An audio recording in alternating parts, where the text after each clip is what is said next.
Welcome to the farm and to my farm kitchen. Today we're talking about a homesteading guide for farmers, farmers' wives, and those moving to the land. As you know, we're not often in town, and sometimes we have to drive quite a distance to get there. Sometimes we're only shopping once a fortnight, once a month, or sometimes an even more irregular time period. So today we have something special in store for you. We are deep diving into the world of bulk buying. Today we'll be exploring the advantages and different methods that you may be able to put into your homesteading and farm journey. Today's products that I will be showing you are from Honest to Goodness and Tupperware. This video is unsponsored today. So let's get stuck into some tips, tricks, and hacks that we can make our homesteading and farm kitchen a little bit more effective, a little bit more efficient, reduce some of our diesel costs, and jump into a more efficient, sustainable kitchen. If you're a regular to the Rural Mum YouTube channel or Instagram feed, you'll notice that there is something different to my kitchen today, and that is these grey cylinders here. Now I'm going to deep dive with you into what they are a little bit later in the video. So stay through to the end so that you can find out what's in them and why are they bubbling. Before we jump into exploring what I've ordered here today and what I've got as a bulk items for this homestead, I'd like to start by appreciating and talking about the benefits of bulk buying for you, your farm, and your homestead.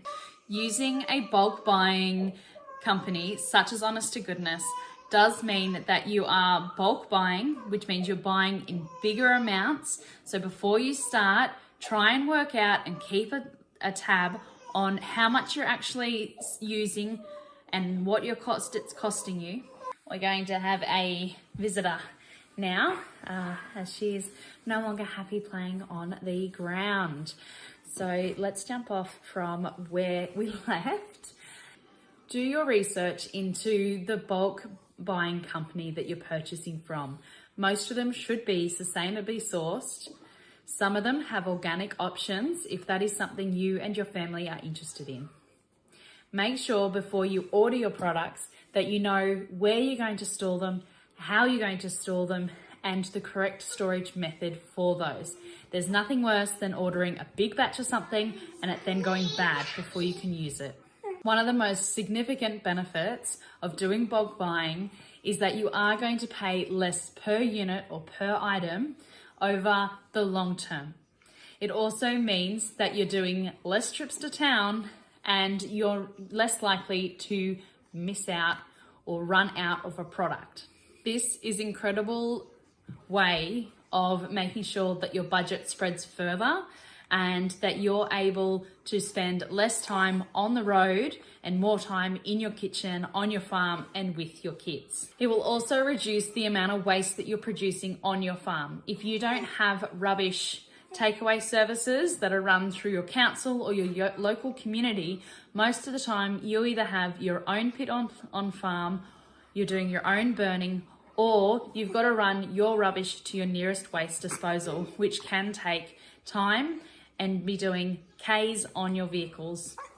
So by reducing the packaging and by reducing all of those, we're not only being more cost effective, but we're also producing less waste, which is fantastic for our environment. When you're looking into bulk buying, the range that you can get from distributors, such as Honest to Goodness, is quite a phenomenal range. It is amazing what it is that you can get.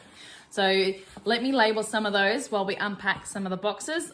I'm gonna see if she's gonna go back to playing while we can unpack some of these boxes. So let's jump into unpacking some of these boxes and seeing what we got in this month's order of Honest to Goodness. Remember to stay through to the end to find out what's in our grey cylinders. Honest to Goodness comes in these fantastic boxes, which you can either reuse for other items on your farm, put into your compost, or use in other areas.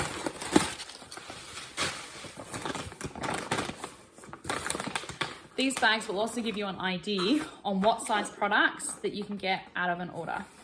So for this first one, it's 4 kilos of almond meal. So my boys are gluten and dairy free, so we use a lot of almond meal. I know this is going to get used and it's going to get used quickly.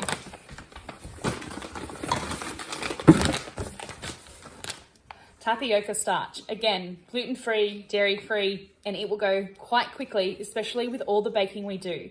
If we're going into a season like harvest, or we've got agents coming to look out at the bulls for upcoming bull sales, particularly our on-property bull sale for Poledale Shorthorns, then I increase how many tapioca starch products I buy, as well as some of the gluten-free flours and things you'll see. And that is because my baking increases tenfold during those busy seasons. I keep that list of how much I use on average, and each order I increase or decrease depending on how much I use that season.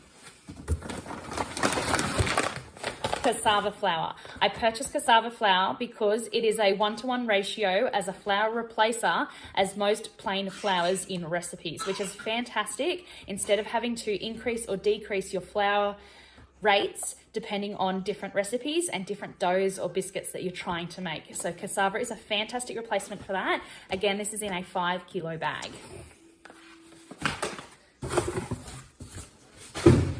Box number 2.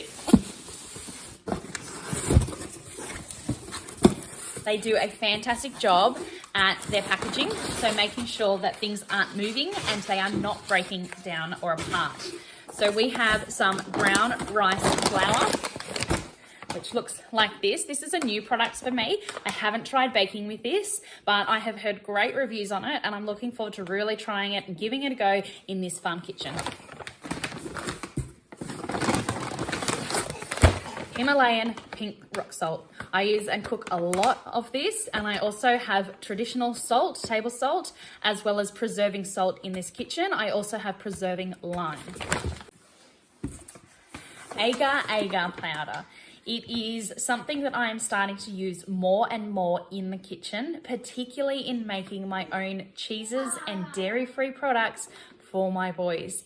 It works similar to gelatin in that it helps set foods, but still having a little bit of that resistance without having that gelatinous feeling or texture that you can get in some dairy-free recipes. And last but not least in this order is maple syrup.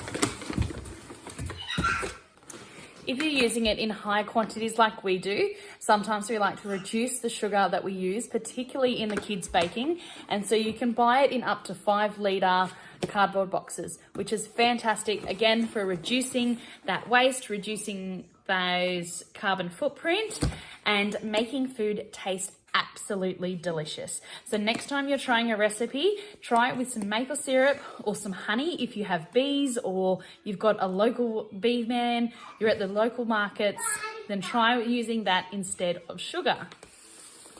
Unless you really love sugar and it doesn't matter, then go for it. Now let's talk storage and usability. So if I am trying to refill what I am using, I put it in my glass Maxwell Williams jars. They are airtight. This, I believe, is the 2-litre jar. They are fantastic. I'm not worried about sunlight or anything like that with these because they are in my butler's pantry or in my pantry. So they're not getting direct sunlight. So that is fantastic for small amounts that you're using all the time. For larger amounts, these are fine to store as is until they are opened. Unless you're going to be pushing the air out all the time and using it quickly, you can purchase food grade tubs. Food grade tubs are airtight, they're light resistant, and if you're throwing in some moisture absorbing packets, then that is perfect for the product that you are using. Please do your alternative research on that, but that can be great for if you're needing an alternative method, particularly if you're in a high moisture, high humidity area. So another product I want to talk to you about is Tupperware. Now, if you're using some of their containers for long-term storage, then that's great. Read the description below for those items that you're purchasing. I'll pop a link down in the description below for some of these items. So the one I wanted to talk about today is actually this one here. This is the Rice Smart Junior. It's a 5-litre container. Now, the best thing about this container is it's airtight. You can see what's in it. And if you turn it around to the back, you can see the uses for it. It has its own little scoop that you can put in and activate how much is being in it. So you can measure it and you pull out just what you need. If you're worried about your long-term storage, then make sure you try just little bits at a time and work up to your bigger volumes.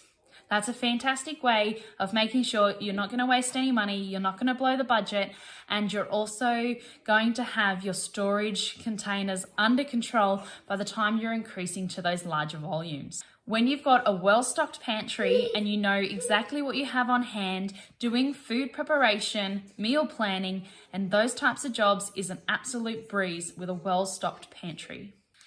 If you are wanting to start by having smaller amounts, by ordering through a bulk buy place such as Honest to Goodness, perhaps look into buying some products with your community and divvying them up. That also means that everything is going to be shipped to one community, one address, and then you divide it from there. It's a great excuse to get together and have that cup of tea and chat to the other farmers and farmers' wives in your districts. It also reduces having to pay the freight cost that it can take to get, particularly if you're further away from the distribution centres or further out of town.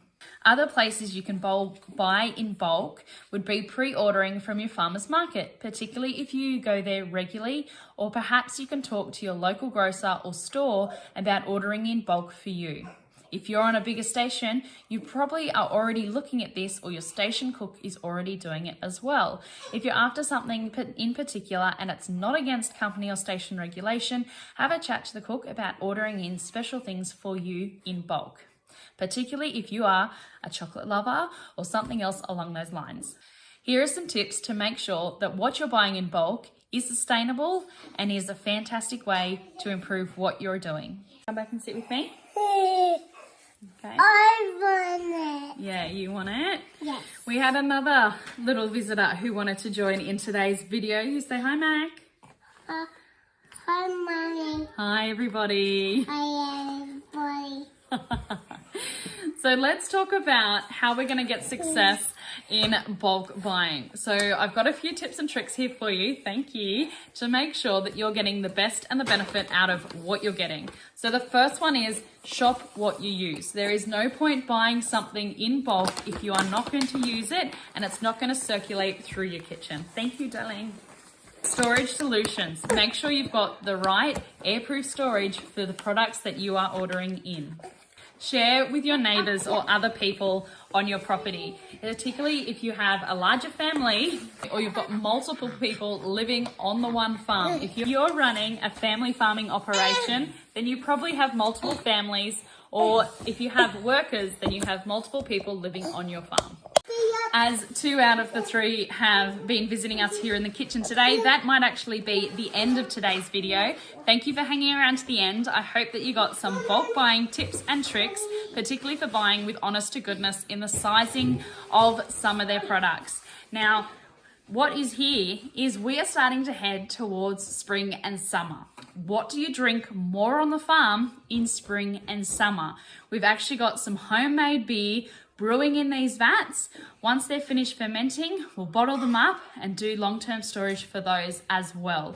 We also do ginger beer, lemonade, and other products as well, which we then do shelf stable. So thank you for visiting. I hope that answers your questions, and if you have any other, please add them in the description below. Don't forget to hit that like and subscribe button, and we'll see you here in the farm kitchen, getting more regular as the months get warmer and we start bringing more produce in from the farm, from the orchard, and from the veggie garden. Thank you.